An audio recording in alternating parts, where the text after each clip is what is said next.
বীরভূমের জেলা সভাধিপতি কাজল শেখ ফের একবার দেখালেন মানবিকতার অনন্য দৃষ্টান্ত। মুরারইয়ের সাফোয়া গ্রামের ছোট্ট শিশু মুস্কান ও নলহাটি ধরমপুর গ্রামের মঞ্জু বিবির অস্ত্রোপচারের সম্পূর্ণ খরচ নিজে বহন করলেন তিনি। 4 বছর আগে একবার অস্ত্রোপচার হওয়া মুস্কানের ফের একটি জরুরি অস্ত্রোপচারের প্রয়োজন ছিল, কিন্তু পরিবার আর্থিকভাবে এতটাই অক্ষম যে চিকিৎসা সম্ভব হচ্ছিল না। একইভাবে মঞ্জু বিবির হাত ভেঙে গেলেও স্বামী বিশেষভাবে সক্ষম হওয়ায় তিনিও পড়েন চরম বিপদে। এই খবর পৌঁছয় হাবিশপুরের সমাজকর্মী বিপ্লব মণ্ডল ও রামপুরহাটের আরমান শেখের মাধ্যমে জেলা সভাধিপতির কাছে। তখন রামপুরহাট মেডিকেল কলেজ হাসপাতালের সি-আর্ম মেশিন বিকল থাকায় বাইরে নার্সিংহোমে অস্ত্রোপচারের প্রয়োজন ছিল, কিন্তু অর্থের অভাবে চিকিৎসা হয়ে উঠছিল না। পরিস্থিতি দেখে দ্রুত সিদ্ধান্ত নেন কাজল শেখ। রামপুরহাটের একটি বেসরকারি নার্সিংহোমে 2 রোগীর অস্ত্রোপচারের যাবতীয় খরচ নিজে বহন করেন তিনি। সোমবার রাত্রে সফলভাবে অস্ত্রোপচার সম্পন্ন হয়। এই মানবিক পদক্ষেপে খুশি 2 পরিবার। কৃতজ্ঞতা প্রকাশ করে তারা জানান, কাজল শেখের এই সহানুভূতি শুধু মানবিকতার পরিচয়ই নয়, একজন জনপ্রতিনিধির দায়িত্ববোধেরও নিদর্শন। Bureau report, Tarapith TV. কি নাম পেশেন্টের? পেশেন্টের নাম মঞ্জু বিবি। কোথায় বাড়ি? সর্দা।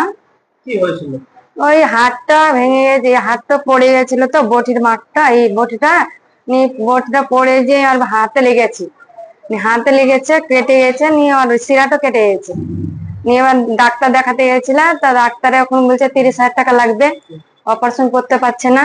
নিয়ে ঘুরে ঘুরে বেড়ালাম, তা কেউ করে দিচ্ছিল না। বিপ্লব দাদা আর লব দাদা ওরা বললে চিনার পরিচয়, বললে ঠিক আছে আপনারা করেন, ওই দেখান। নিয়ে ওরাই দেখেন দিয়েছিল, নিয়ে এবার কেউ করে দিতে পারছিল না, কাজল দা করে দিয়েছে। ওকে অনেক অনেক ধন্যবাদ। কি নাম আপনার? আমার নাম আঞ্জু বিবি। অপারেশন হয়েছে? হ্যাঁ, অপারেশন হয়েছে। কিভাবে সম্ভব হবে এটা? আমি খোঁজ নিয়ে দেখলাম ওরা খুব অসহায় পরিবার।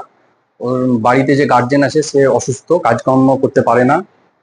তো বাচ্চা মেয়েটার নাম মুস্কান খাতুন, বয়স 5 থেকে 6 বছর হবে। ওর একবার অপারেশন হয়েছিল, তারপরে দ্বিতীয়বার অপারেশন কিন্তু আর স্বাস্থ্যসাথী কার্ডে হয় না সাধারণত। তো সেই কারণে ওরা অনেক জায়গায় ঘোরাঘুরি করেছে, অনেক জায়গায় বলেছে 20,000 খরচা, 25,000 খরচা, সেটা ওরা পেরে উঠতে পারেনি।